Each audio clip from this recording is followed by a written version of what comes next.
Washington, D.C. experienced a mild snowfall last week. Luckily, City Councilman Trayon White was on it. He knows why it happened. Watch this. It just started snowing out of nowhere this morning, man. Y'all better pay attention to this climate control, man. This climate manipulation. And D.C. keep talking about we're a resilient city.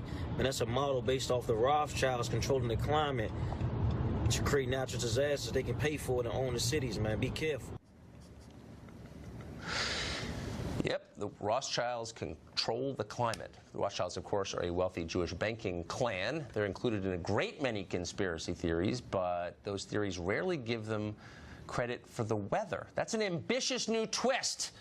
Mark Stein is an author and columnist and a part-time meteorologist, and he joins us tonight. What do you make of it? So this is, by the way, I live here, so you can laugh all you want, but that's actually my city councilman speaking there. The Rothschilds control the weather. Did you know that? I did actually, Tucker. They bought the weather from God back in 1929 when he had a bit of a liquidity problem after the Wall Street crash. And they keep it in the wine cellars at the Chateau Mouton Rothschild estate in France. And they're able to micro-target the climate.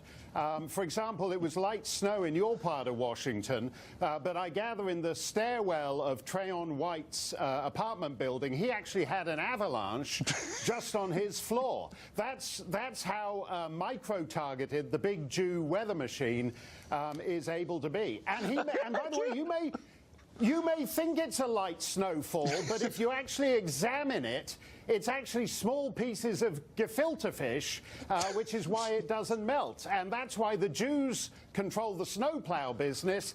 So they scoop all the gefilte fish in Washington away, and they use it to make Louis Farrakhan Calypso albums, which they put out to discredit Louis Farrakhan from telling the truth about the synagogue of Satan. It all makes sense. See, the funny thing is, I mean, I don't know if it's funny. It's actually so appalling and shocking that it's hard to, I'm just going to laugh about it. That was what you made me feel better about a city out of control. So then I want to run this by you. Maybe you can make me feel better about this too. There's a new uproar on social media over microaggressions at UC Santa Cruz. The school has assembled a list of microaggressions. It warns that phrases like "America is the land of opportunity" and "I believe the most qualified person should get the job" are offensive and verboten. The weirdest thing, though, the scariest thing, this list has been in use for years, and there's no sign it's going away. Do you abide by this list, Mark? I thought it was an interesting list. It's interesting they banned the expression "America is a land of opportunity" because America is a land of opportunity. Let's say you're a person with no talents but a degree of hucksterism who's figured out that you could get a job, a tenured job as the assistant dean of microaggressions and put teenagers, saddle them with 6 figures of debt for attempting to criminalize basic social interactions by holding big lectures on microaggressions.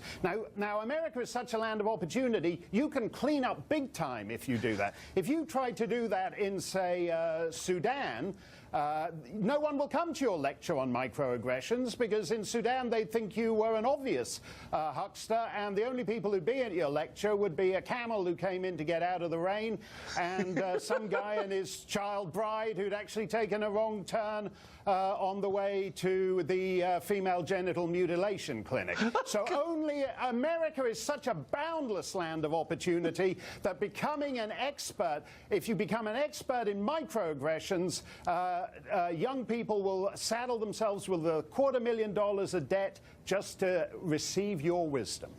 Even by your high standards, tonight was an all-time high watermark. Thank you, Mark Stein. You made me feel so much better. I can't even stand it. I appreciate it. Thanks a lot, Tucker. Always a pleasure.